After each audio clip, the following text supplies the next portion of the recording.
Friends, நான் உங்களுக்கு ஒரு ஷாப்பிங் ஆப் பற்றி சொல்ல போகிறேன். இது வந்து buy mode shopping app.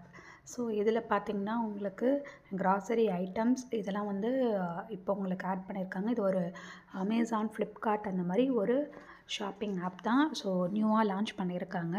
And இதில் வந்து உங்களுக்கு ஆப்பிள் ஸ்டோர்லேயும் உங்களுக்கு அவைலபிள் இருக்குது அண்ட் வந்து ப்ளே ஸ்டோர்லேயும் உங்களுக்கு அவைலபிள் இருக்குது. நீங்கள் போய்ட்டு நீங்கள் உங்களோட ப்ளே ஸ்டோரில் போய்ட்டு நீங்கள் டவுன்லோட் பண்ணிக்கலாம். அண்ட் வந்து இந்த ஆப் வந்து அமேசான், ஃப்ளிப்கார்ட் மாதிரியே உங்களுக்கு நார்மல் ஷாப்பிங் ஆப் தான். நீங்கள் போய்ட்டு அங்கே என்னென்ன ஐட்டம்ஸ் இருக்கோ அது உங்களுக்கு ஆஃபரில் உங்களுக்கு கொடுத்துருப்பாங்க. நீங்கள் போய்ட்டு பர்ச்சேஸ் பண்ணிக்கலாம். ஸோ இப்போ நான் உங்களுக்கு ஒரு டெமோ காமிக்கிறேன் பாருங்கள். ஸோ இதுதான் வந்து buy mode shopping app. So இந்த மாதிரியான ஒரு ஐக்கான் தான் இருக்கும் உங்களுக்கு. அண்ட் இதில் பார்த்தீங்கன்னா உங்களுக்கு இப்போ வந்து வெல்கம் கிட் 1, வெல்கம் கிட் 2 அந்த மாதிரி கொடுத்துருக்காங்க. இது வந்து கிராசரி ஐட்டம்ஸு 999 ஆஃபர் பேக்கில் இப்போ உங்களுக்கு கொடுத்துருக்காங்க. ஸோ இந்த மாதிரி உங்களுக்கு கிராசரி ஐட்டம்ஸ் வந்து உங்களுக்கு 999ல் உங்களுக்கு ஆஃபரில் வந்துடும். ஸோ இந்த மாதிரி நீங்கள் ஐட்டம்